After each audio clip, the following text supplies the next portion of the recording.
जय श्री राम, जय श्री कृष्ण, हर हर महादेव सभी को। तो ये है पार्ट 4 अमोघ लीला की झूठी लीलाओं का। अगर पार्ट 1, 2, 3 नहीं देखे हो तो देख लीजिए। मैं अपने डिस्क्रिप्शन में प्लेलिस्ट जो है वो डाल दूंगा कि ये देखो कितना आराम से लोगों को मूर्ख बनाता है ये। मैं तो अब पक गया हूँ, इसका झूठ सुनते सुनते। और शर्म मुझे उन लोगों पे आती है, रहम मुझे उन लोगों पे आता है जो इसके झूठ को समझ नहीं पाते, जो बेचारे ऐसा मानते हैं कि ये लोग सनातन धर्म का प्रचार कर रहे हैं, लेकिन वो लोग ये नहीं समझ पाते कि ये लोग सनातन धर्म का प्रचार नहीं कर रहे हैं। ये लोग अपना बिजनेस ग्रोथ जो है वो बढ़ाना चाहते हैं।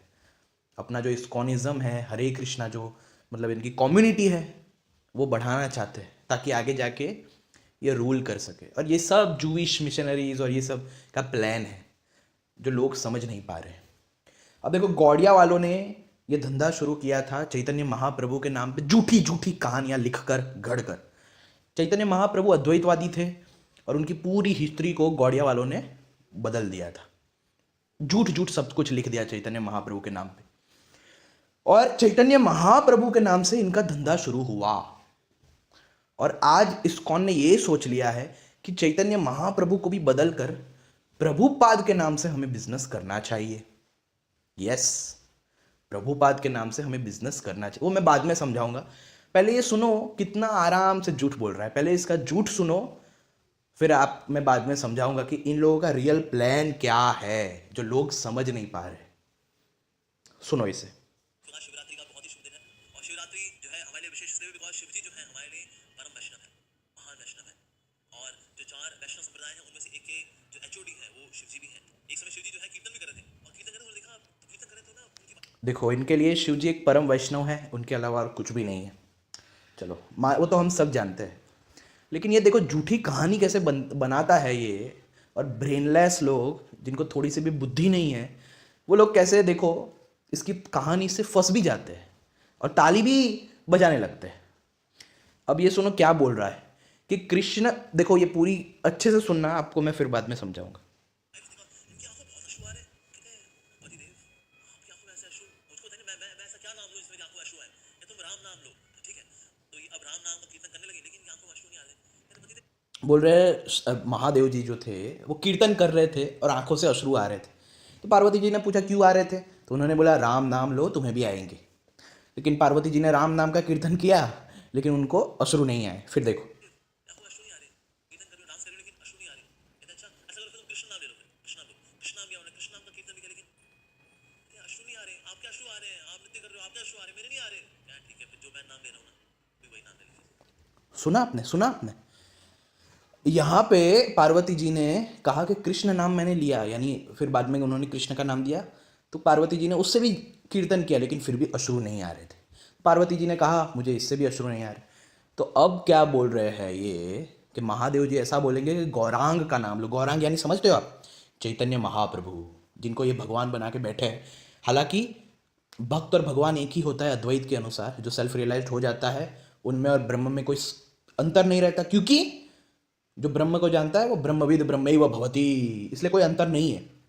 लेकिन मैं आपको ये बताना चाहता हूँ कि बिजनेस कैसे चलता है, रिलीजन का बिजनेस किस तरह से चलता है, उसका मैं आपको मॉडल समझाना चाहता हूँ।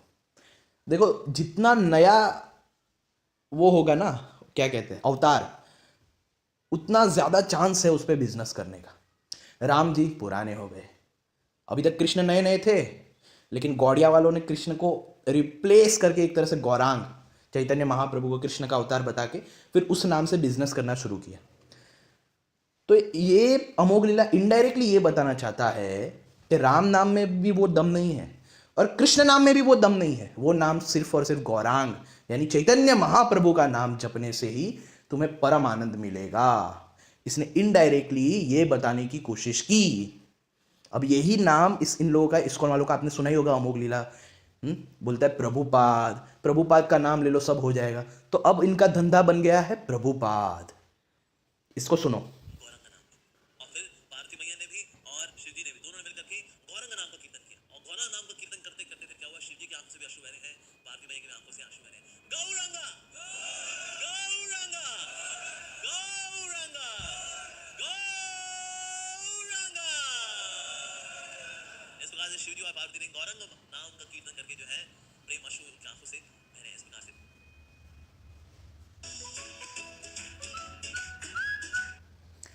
तो आपने देख लिया कि इन लोगों का प्लान क्या है।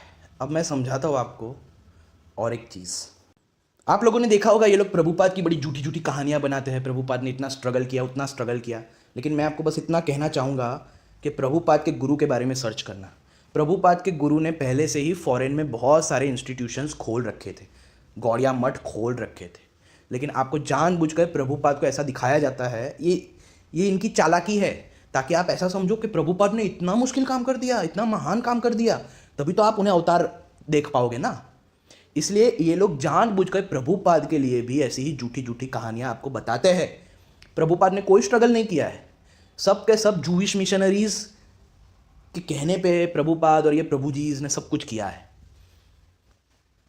यकीन नहीं होता ना, कोई बात नहीं, मैं आपको एक लिंक है वो मैं आपको नीचे दे दूंगा, उसमें सब सारे ब्लॉग में सब कुछ एक्सपोज किया है, क्या हुआ क्या नहीं, जूविश मिशनरीज का क्या षड्यंत्र है, सब कुछ देख लेना आप। तो देखो ऐसी कहानियाँ जब हम बनाएंगे तभी तो सामने वाला यकीन करेगा कि अरे ये तो बिल्कुल अवतार है। हाँ देखो ये इनका चार्ट है, देखो प्रभुपाद को इन लोगों ने, ये देखो ये इतने अवतार बताए कृष्ण के, उसमें से प्रभुपाद को यहाँ पर भक्ति शक्ति का अवतार इन्होंने अपने चार्ट में अभी से ही प्रभुपाद को अवतार घोषित कर दिया है। तो मैं आपको ये क्यों बता रहा हूँ, इसका कारण ये है कि ये लोग जो है ना, अब प्रभुपाद को अवतार घोषित करके अपना धंधा चलाएंगे। मैंने आपको बताया कि अवतार जितना नज़दीक का होगा, यानी जितना नया होगा, धंधा उस पर सबसे ज़्यादा होता है। अभी तक गौड़िया वाले क्या करते थे, चैतन्य महाप्रभु के नाम से धंधा करते थे। लेकिन आपने देखा होगा अब जो अमोघ लीला है उसने प्रभुपाद लीलामृत और ये सब उसके ऊपर वीडियोस बनाने शुरू किए हैं। ये देखो प्रभुपाद लीलामृत इन लोगों ने बुक छाप दी है, मैंने पहले भी आपको बताया था कि ये होने ही वाला है। तो इसमें ऐसी ऐसी कहानियाँ इन लोगों ने घड़ी है, इन कुत्तों ने, ये देखो ऐसी बहुत एकदम झूठी झूठी कहानियाँ, कि ताकि फिर लोग जो है वो प्रभुपाद पे बिल्कुल डाउट ना करें, प्रभुपाद ने जो भी बोल दिया लिख दिया उसको 100% मान ले। जैसे ये लोग ने चैतन्य महाप्रभु की ऐसी झूठी झूठी कहानियाँ बनाई है, तो चैतन्य महाप्रभु के नाम से जो भी बुलवा दे, जो भी बता दे, वो लोग आराम से मान लेते हैं ना। तो वैसा ही यही चीज़ वो लोग अब इस्कॉन वाले, जो अभी तक गौड़िया वाले चैतन्य महाप्रभु के नाम से किया, वही अब प्रभुपाद के नाम से करने की तैयारी कर चुके हैं, काफ़ी हद तक कर भी रहे हैं। बोलते हैं प्रभुपाद का नाम जपना तो और भी गौलोक के लिए आपको रेडी कर देगा। तो ये सब कहानियाँ वो लोग क्यों बनाते हैं, आपको क्या लगता है? देखो ये प्रभुपाद लीलामृत में देखो क्या क्या कहानी घुसा दी कि an astrologer did a horoscope for the child and the family was made jubilant by the auspicious reading. The astrologer made a specific prediction: when this child reached the age of 70, he would cross the ocean, become a great exponent of religion and open 108 temples. तो जैसे आप लोग कृष्ण की कथाएं सुनते हो ना कि ये कर दिया वो कर दिया, फिर चैतन्य महाप्रभु की कथाएं सुनते हो ना, ये कर दिया वो कर दिया, विश्वरूप दिखा दिया, ये कर दिया वो कर दिया, वैसे ही इन लोगों ने भी बनाई है। जैसे बाइबल वालों, ये क्रिश्चियन ने बाइबल बना दी, ये कर दिया, ये सारे लोग ऐसे हैं। अगर आप रामपाल को भी देखेंगे, रामपाल के भक्तों ने पैसे दे के ऐसे, मतलब पैसे दे देते हैं और रामपाल के भक्त ऐसे माइक पे आके कुछ भी बोलते हैं, रामपाल ने मुझे इससे बचा लिया, रामपाल ने मुझे उससे बचा लिया, ये कर दिया वो कर दिया। लेकिन फिर भी लोग नहीं समझते, फिर भी लोग अंधे रहते हैं, तो यही देखने की बात है। ये देखो, वैसे तो कभी सब में डिफरेंस करेंगे, लेकिन अब्राहमिक साजिश के तहत ये लोग देखो कृष्ण का ही अवतार जीसस और मोहम्मद को दिखाते हैं। देख लिया, यहाँ पे जीसस, यहाँ पे मोहम्मद, ऐसी बहुत सारी चीज़ें हैं। मैं आपको बताना चाहूँगा, मैं आपको एक लिंक है नीचे वो देना चाहूँगा, जिससे आप इनके सभी षड्यंत्र को अच्छे से देखिए और समझिए कि ये इन लोगों का रियल में मकसद क्या है। ये सब जूविश षड्यंत्र है, सब के सब जूविश षड्यंत्र है। आपको आश्चर्य होगा, लेकिन इसके ये पता है जिसने भी ये लिखा है ना, वो बहुत सालों तक इस्कॉन में काम कर चुका है, दीक्षित सन्यासी, लेकिन फिर जब उसे सब कुछ पता चला तो वो प्रूफ के साथ इन इस्कॉन के गुरुओं को, इस्कॉन की जो रियलिटी है उसको यहाँ पे एक्सपोज करने लगा, और वो भी प्रूफ के साथ। तो ये मैं नीचे ये लिंक डाल दूंगा, आप हर जगह ये लिंक फैलाइए ताकि जल्द से जल्द लोगों को इनके दुष्ट भरे मकसद के बारे में पता चले, क्योंकि ये ज़रूरी है। इनका बहुत ही बुरा मकसद है। अब देखो एक और चीज़ मैं दिखाता हूँ। मैं बोलता हूँ ना जूविश स्लेव्स है, जूविश स्लेव्स है, आपको क्यों लगता है मैं क्यों बोलता हूँ? इसके आपको वो लिंक है ना, वो पढ़ना आपको खुद भी समझ आ जाएगा। और एक चीज़, ये देखो हरे कृष्णा टीवी, यहाँ पे देखो क्या लिखता है। क्यों मैं इनको जूविश स्लेव बोलता हूँ, रुको मैं बताता हूँ आपको। ऐसे बहुत सारे सबूत है। आपको झूठ बताया जाता है इस्कॉन के बारे में, वो सनातन धर्म का प्रचार कर रहा है। ऐसा इसलिए बताया जाता है ताकि आप उन पर भरोसा करो, उन्हें सपोर्ट करो। जैसे पहले के टाइम में ब्रिटिशर्स, मुगल, वो सब आपके राजाओं को झूठ बताते थे, प्रजाओं को झूठ बताते थे कि हम तो आपके भले के लिए ये सब प्लान दे रहे हैं, आपके भले के लिए ये सब करवा रहे हैं। लेकिन क्या वो हमारे भले के लिए था या उनके भले के लिए था? थोड़ी तो बुद्धि लगाओ। और कुछ ब्रेनलेस और सड़क छाप से भी गई गुजरी बुद्धि वाले लोग मेरे आके कमेंट करते हैं कि कृष्ण का नाम प्रचार कर रहे हैं। अरे बैरा छाप, अरे गधा, कृष्ण का नाम प्रचार कर रहे हैं तो उससे क्या हो गया, उससे क्या हो जाएगा? रियलिटी में ये लोग क्या कर रहे हैं तूने वो देखा है क्या? ये देखो, उनके नाम यहोवा के चरणों में चढ़ाए जाएंगे। ये देखो क्या लिख रहे हैं ये। यहोवा कौन है? ये यहोवा जानते हो आप? Jehovah is a Jewish God, search कर लेना। यहोवा यहूदियों का गॉड है। और ये गधे लोग देखो क्या लिख रहे खुलेआम कि उनके नाम यहोवा के चरणों में चढ़ाए जाएंगे इस कार्यक्रम के दौरान हर सुबह। अब भी यकीन नहीं हो रहा कि ये लोग सनातन धर्म को अब्राहमिक बना चुके हैं? और कितना मैं बुद्धि को खोलूंगा तुम्हारी। अब देखो यहाँ पे इन लोगों ने साफ साफ देखो गलती से सही लिख दिया, उनकी रियल मंशा लिख दिया। उनके नाम यहोवा के चरणों में चढ़ाए जाएंगे। यहोवा। तो बेटा अपनी अंधभक्ति को छोड़ो, अपनी ब्रेनलेसनेस को त्यागो। समझ आया? वो लोग कोई सनातन धर्म का प्रचार नहीं कर रहे हैं। थोड़ी बुद्धि लगाओ। वो लोग ये चाहते हैं कि ज़्यादा से ज़्यादा लोग इस्कॉन कम्युनिटी में जुड़े ताकि उनकी कम्युनिटी और बढ़े और बढ़े। और ये सब कुछ जूविश मिशनरीज खुद चाह रहे हैं। आपको ये सब आइडिया नहीं लगेगा, लेकिन वो लिंक और ये सब पढ़ना समझना आपको खुद समझ आ जाएगा। आपको इससे भी समझ नहीं आया कि कितनी आसानी से ये अमोघ लीला झूठी कहानी बनाता है कि गौरांग का नाम लेने लगे शिव जी, फिर पार्वती जी को रोना आया। ये किसी पुराण में लिखा है क्या? फिर भी वो देखो कितनी आसानी से हर वीडियो में अपना झूठ बोलता ही रहता है। आप उनकी अच्छी अच्छी बातों में मत फंसो। अच्छी बातें तो ये पॉलिटिशियंस भी करते हैं, अच्छी बातें तो एक्टर एक्ट्रेसेस भी सबके सामने करते हैं। तो क्या वो अच्छे हैं? थोड़ी तो अपनी खोपड़ी दौड़ाओ। क्या वो अच्छे हैं? क्या ये सच में ये लोग सन्यासी है? एसी वाले कमरे में रहते हैं, BMW में घूमते हैं। मुझे बता दो कोई भी ऐसा सन्यासी, हमारे रियल सन्यासी जो BMW में घूमते हैं या एसी वाले कमरे में रहते हैं, पेट भर के तला हुआ खाते हैं। ये सब बाहरी दिखावा है। समझ आया? ये सब बाहरी दिखावा है। लेकिन तुम लोग इतने गधे हो कि तुम्हें बुद्धि नहीं आती। मैं उनकी बात कर रहा हूँ जो ब्रेनलेस है, मैं सबको नहीं बोल रहा यहाँ। ये तुम्हारे हरे कृष्ण महामंत्र का इस तरह से ये हरिनाम प्रचार हो रहा है। ये तुम्हें हरिनाम प्रचार लग रहा है? ये हरिनाम प्रचार है? बताओ। इस तरह के प्रचार की तुम बात कर रहे थे। और ये तो कुछ नहीं है। जो मैंने लिंक अभी आपको दिखाई, ये वाली, और मैं डाल दूंगा, तो उनमें जितने भी पोस्ट है सब रीड करना और सबको बांटना। ताकि बांटना इसलिए ये लिंक क्यों? क्योंकि लोग जागृत हो जाए, लोग ये जूविश मिशनरीज के इस प्लान को कामयाब ना होने दे। हमें ये किसी भी तरह इस बड़े प्लान को किसी भी तरह रोकना है। किसी भी तरह हमें सनातन धर्म की ये बर्बादी को रोकना है। इसलिए आपका ये जिम्मेदारी है लोगों को जागृत करना, इनका रियल मकसद जो है वो लोगों को बताना कि देखो ये लोग ने क्या किया। अब तो प्रभुपाद लीलामृत बन गई है, अमोघ लीला तो चालू भी कर दिया, लेक्चर्स बुक्स भी आ गई है। अब वो लोग प्रभुपाद के नाम से ऐसे कंडीशनिंग करेंगे कि ये तो स्वयं भगवान है, स्वयं कृष्ण है, ऐसा बोलते ही है। और जिस तरह से अब तक चैतन्य महाप्रभु के नाम से लोग ब्रेनलेसली सब बिलीव कर लेते थे, प्रभुपाद के नाम से भी ऐसा ही करेंगे, क्योंकि ऐसी कहानी ये लोग बना देंगे ना कि प्रभुपाद ने ये किया, वो किया, बचाया, ये किया, वो किया।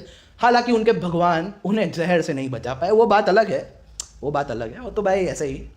लेकिन क्या करें, अभी लोग तो अज्ञानी हैं, लोग तो मूर्ख है। इसलिए तो मुझे ये सब कहानियों में बिलीव करने का मन नहीं करता ना, क्योंकि मैं जब ऐसा पाखंड देखता हूँ कि लोग कैसे इंसान को ही भगवान बना के धंधा करते हैं, उनके ऊपर झूठी कहानियाँ बना के, तो मुझे ये भी विश्वास नहीं होता कि पता नहीं इनकी भी कहानियाँ झूठी होगी। मुझे तो कभी कभी ये लगने लगता है कि जब प्रभुपाद को मरे हुए अभी 50 साल तक नहीं हुए, हाँ 50 साल तक नहीं हुए, और इतनी कहानियाँ अगर झूठी झूठी इस पर बन सकती है, तो जो महापुरुष लोग 500 साल पुराने हैं उन पे इतनी झूठी कहानियाँ क्यों नहीं बन सकती? गिव मी एनी रीज़न कि मैं इस बात पे भरोसा ना करूं। तो बस मुझे यही बताना है। जय श्री राम, जय श्री कृष्ण, हर हर महादेव। अब आपके ऊपर जिम्मेदारी है कि इस जूविश प्लान को किसी भी प्रकार से रोको, चाहे इनको मार डालना पड़े तो मार डालो, लेकिन रोको। I am not rude. Why? मैं ऐसा क्यों बोल रहा हूँ मार डालना पड़े तो मार डालो?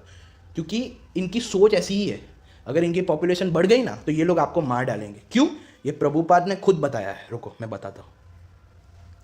प्रभुपाद खुद बोलता है ये चीज़। तो देखो, इसलिए मैं कहता हूँ कि ऐसा अब्राहमिक माइंड जब तक रहेगा कि भगवान कोई ऊपर बैठा है, सुअर छाप। मुझे तो ऐसे भगवान से ही नफरत हो गई है, जो कोई बोलता है ना कि वो ऊपर बैठा है, ऐसी बिलीफ से मुझे नफरत हो गई। क्योंकि मैंने देख चुका हूँ ना कि सारे धर्म इसी के नाम से धंधा कर रहे हैं, इसी के नाम से लड़ाइयाँ करवा रहे हैं। ऐसे ईश्वर से मुझे नफरत है। इसलिए मेरे लिए तो भाई मेरा ईश्वर आत्मा ही है, चैतन्य ही है, कॉन्शियसनेस ही है, इम्पर्सनल रियलिटी ही है। क्योंकि पर्सन बना बना के ही लोगों ने हर तरफ आतंक मचा दिया है। अब देखो, मैं क्यों बोलता हूँ अब्राहमिक सोच हमेशा आपको कट्टर और नीच बना देगी, आतंकवादी बना देगी। क्यों? क्योंकि ये देखो प्रभुपाद का ये कन्वर्सेशन है। When there will be military march of Krishna conscious soldiers, anyone who does not believe in Krishna, blam, उसको उड़ा देंगे। The same process as the Mohammedans did with sword and Quran. We will have to do that. Do you believe in Krishna or not? No sir. Blam, finished. ये देखो प्रभुपाद ने अपनी असलियत एक बार बता दी कि उसकी सोच कैसी है। Anyone who does not believe in Krishna, ये सेम चीज़ हो गई।